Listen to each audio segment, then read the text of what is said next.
Bonjour la famille Belinda Benz TV et à tous ceux qui regardent Belinda Benz TV, bienvenue dans notre chaîne maman, papa.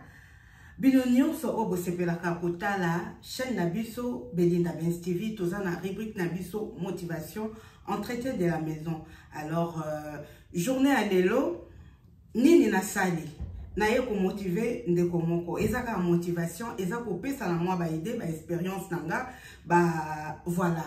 Donc lelo na la muka ki nanga na midi puisque na vacances na ndaku na la muki na midi vraiment na zwa ki temps na ngai na pemi vraiment na pemi en même temps na okanisa na kolamba nini puisque touti kolia épinard na bitekuteko la famille ezalaki goût makasi silikutu poisson ezalaki kitoko makasi poisson na ngande na saisonaki kitoko makasi tabape kitoko donc tolier très bien tolia qui bien alors ce kolingo lamba netinga na lamba ki tala kaka vidéo na la famille en tout cas bokolia kitoko épinard na bitekuteko non mélange moko eza très bien voilà la famille.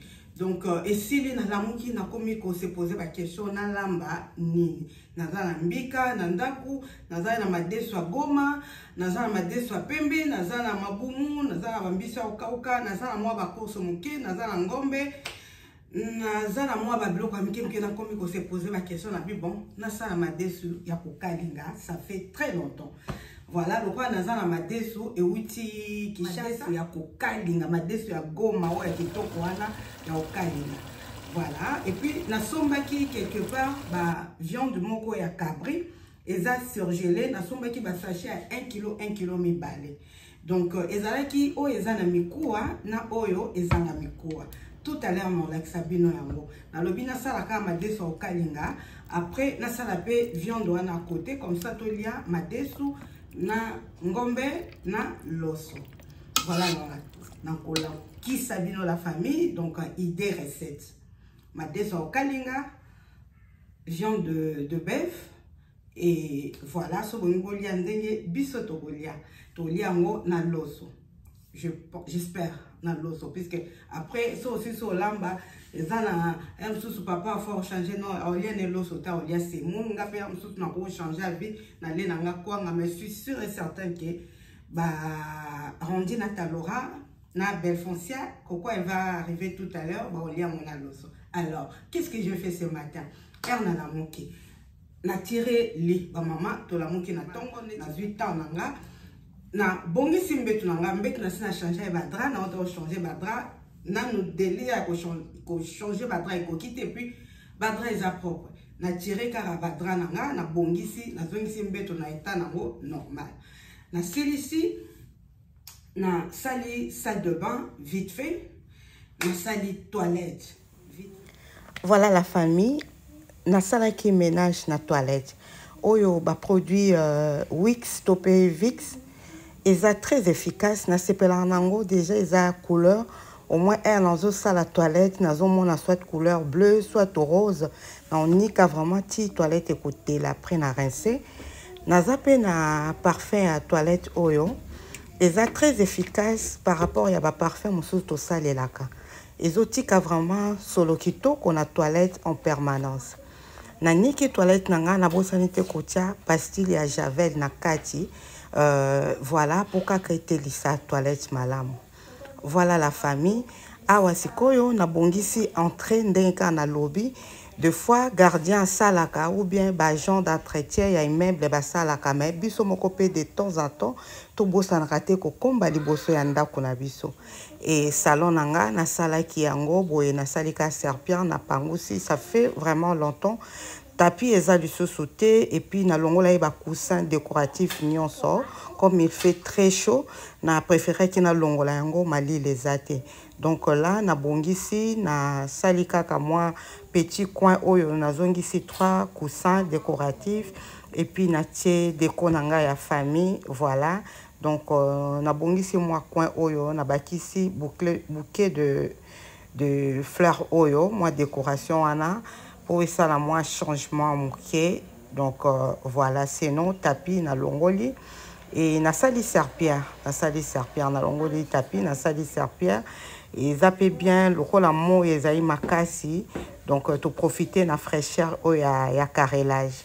Voilà la famille. Là c'est vraiment moussa nanganandako bien et na salipé salle de bain vite fait. Donc si c'est comme ça la serpent na linga na evitaka kozanga eau de javel nazalaka nango tout le temps. Donc nazwi so nanga ya serpent na tie mai si c'est ko sokolango na tie javel po esala solo te.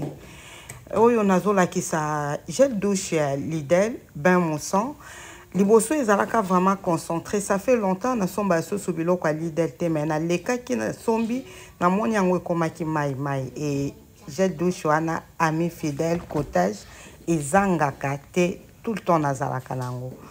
Voilà donc ngasi koyo nakomi ko bongama tozokende na dans la cuisine de Mermoz.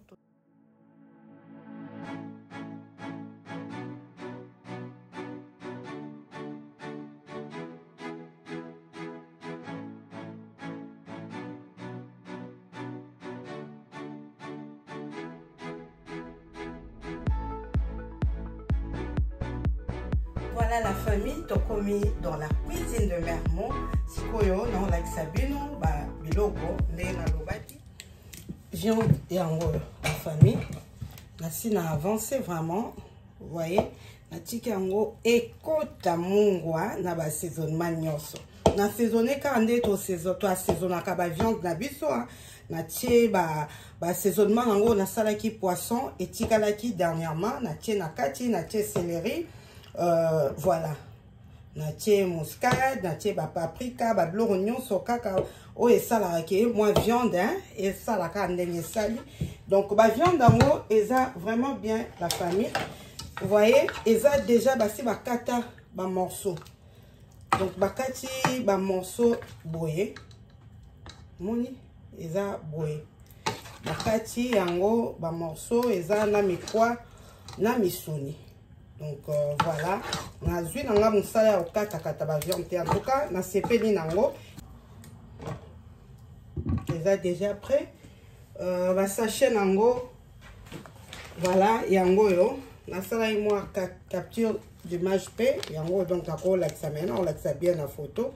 Donc yango yo 1 kg, 2 kg. Oh yo boye na somba 2 sachets. Donc ça vraiment bien. Et après ma dessous yango yo. Voilà, ma dessous kalinga ezana maite tomoni et toki vraiment moko. Moni de isolé là. Donc on a toki ici ma dessous nanga bien vraiment et puis ezaya kolemba. Moni elemba. Alors tout de suite nazana nzongo nanga yango yo eza propre. Na ozwa kaka huile. Na tie. Voilà. On a kokalinga madesu na biso. Alors pour na kokalinga madesu. Nazala ba oignon. Na kati 4 oignons awa mais moko après na obakisa na viande. Na osalela ka 3 oignons quand tu na ko salela. Nazana ndembi. Nazana tomate concentrée, nazana 3 cubes na ail. Nazanga muscade et puis nazana tomate fraîche. Alors avant mafuta langa ezwa moto nga natienanga déjà ba matungulu na kati. Po air mafuta ezo chauffer matungulu elemba mbango ba oignon na biso elemba na mafuta mbango mbala moko. Donc voilà. Natie nanga boye nyonso na bonanga ko compliquer tâche. Natie na ndembi. Na baki ici tomate concentrée. Na baki ici ail. Voilà. Baki na otiango après 3 kiboyo na otiango après. Donc voilà. Et nous que nous tirons na montre sikoyo. Et banda kokalinga ma foot ezo chauffer en même temps. Ba oignon na biso pe ezo lemba malembe. Voilà la famille. Apprenez. Voilà, toya obakisa. Tomate, c'est ma foot ezo moto de tobakisi tomate fraîche. Mais tu as déjà la tomate concentrée na kati.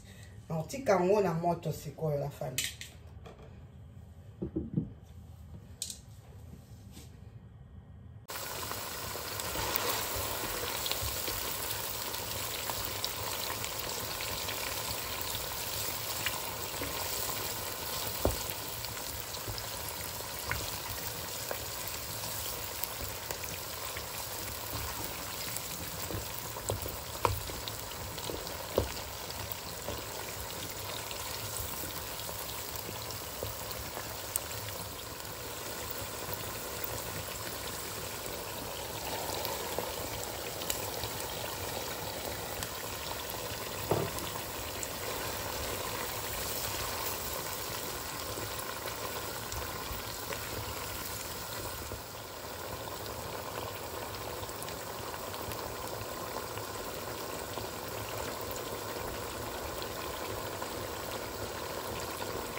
Voilà, bande konanga, to moni sauce ya madesu na biso ezui vraiment temps ya ko kalingama, ba oignon surtout na ndembi, na tomate fraîche, il faut esi la ngai, tomate concentrée, et tchaka sukali na madesu to yebi, na belisi yango bien, mais na remarqué madesu nanga eza 1 kilo te, na tokisaki kaka 600 grammes.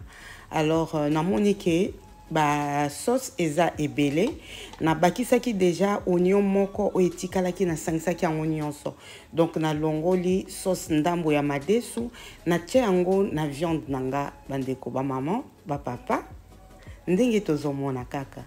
Donc nazui sauce ndambo quantité oyo nga na moni ke ekozala malamu na tie na viande.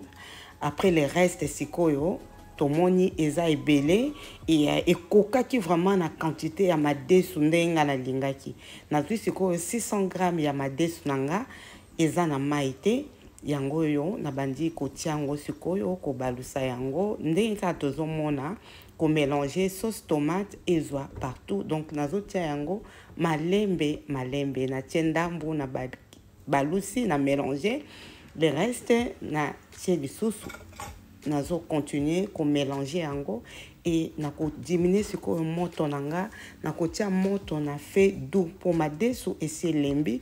Il faut pas to mélanger mingi pour epanjana. Madesu c'est lembaki bande kolanga madesu na tokisaki yango kaka na mungwa ya pamba. Voilà, madesu c'est lembaki nango et ba sauce tomate pe et c'est lembi la famille.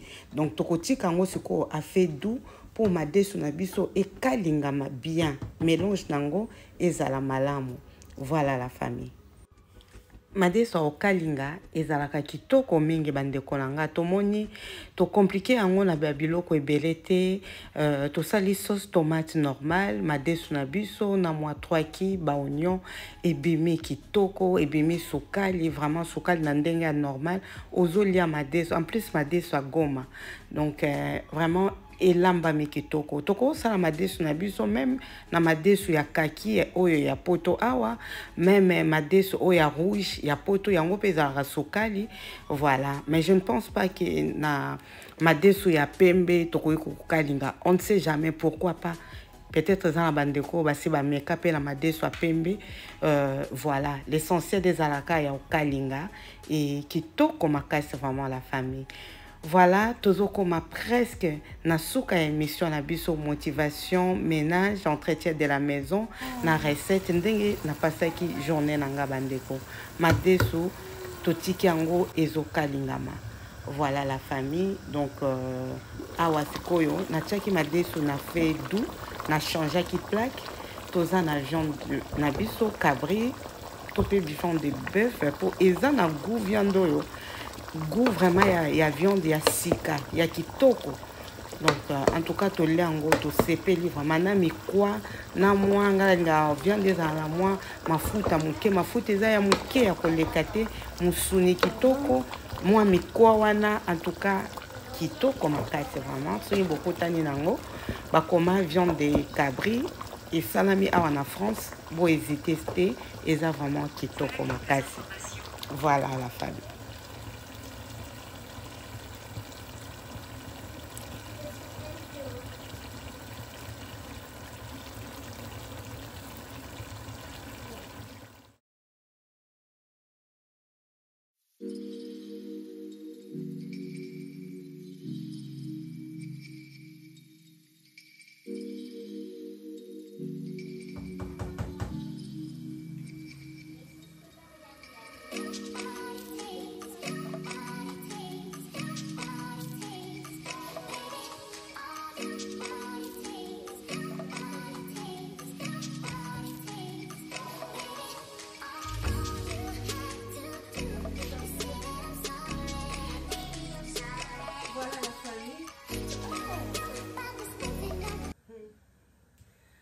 Je suis avec Belle Foncia, Coco Belle. Voilà la famille. Biloko na biso ezo toka kitoko. Bientôt ezo bela nango. Viande na otike nango moi temps et lemba vraiment. Mais madesu est comme presque na suka. Madesu okalinga ya kokalinga ezo nango temps ebele te eza vraiment na musala makasi te. Yango yo donc na tie siko ya fait doux et kalinga mi vraiment bien na tiki yango a fait doux. Voilà le temps ngombe na biso maye kita vraiment. Voilà. Donc bientôt là biloko na biso ezo bela nango. Meka kolamba boye ndeko nanga oko zwato mingi te na cuisine. Déjà madesu so otiki na o ezo toka, ozo sala musala mususu, viande pe na compliqué yango te. Ka ndenge na tiaki biloko nyonso, na tikaki yango kota mungwa, na tiki yango pendant 2 heures du temps.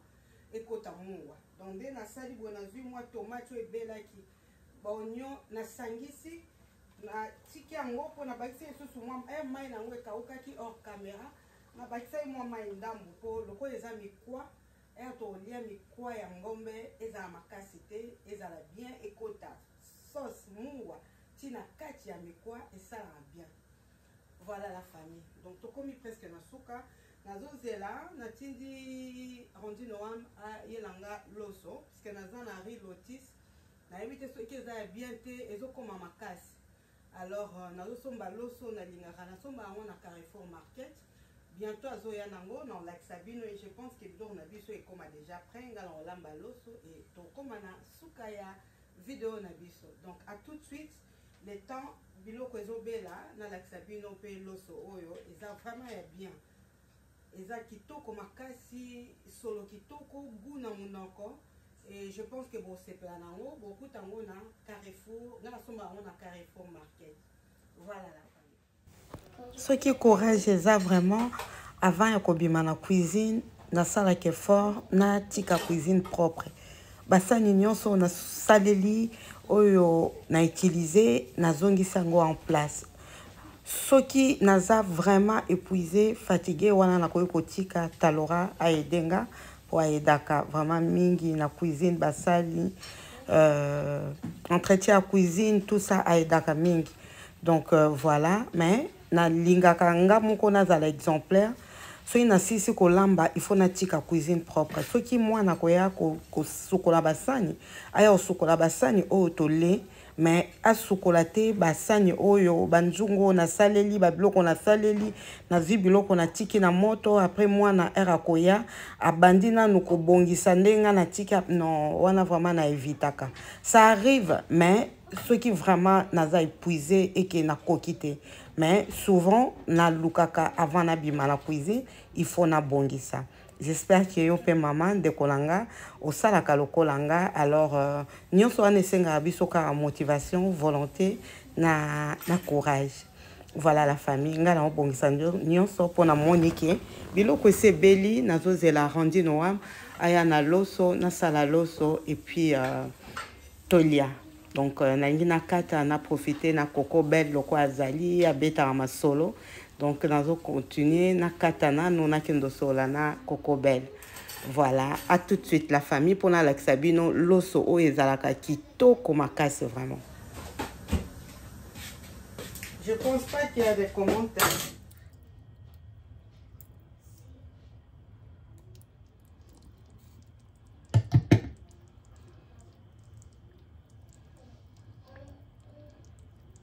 Famille quand on a le baki to komi vraiment na souka recette na biso pour moi inde na la kisi viande d'abisso na bandina madesu et beli très bien madesu au kalinga en tout cas et bimi kitoko na meki goût kitoko sukali très bien ngombe la biso pe et bimi kitoko makasi. Voilà sikoyo loso oyo sibino ya moyo loso oyo eza très bien. Voilà, riz parfumé. Il va très bien. Ça n'a rien à voir avec l'otis. Hein. L'otis au lambi et beaucoup mamakasi, mais oh, il est bien parfumé, qui toko, il est pété. À tout lambi, ils ont gardé saveur nango, ils ont gardé texture nango, aux olia loso, au cepeli. Donc, yango, na dilango mini. Ils ont château rouge, na soba on a Carrefour Market. Donc, on a son bakari lotis, on a tout ça la course, on a château, on a bina zwaka rilotis, mais ou bien la fois dernière, on a son baki na l'éclair, mais ils ont qui peut vraiment topter. Donc voilà, et de temps en temps, on a voilà. Merci beaucoup la famille. Vous aimez la vidéo, pour nous encourager, vous partager et kozala malamu mingi. Et je vous dis à bientôt. Bye bye.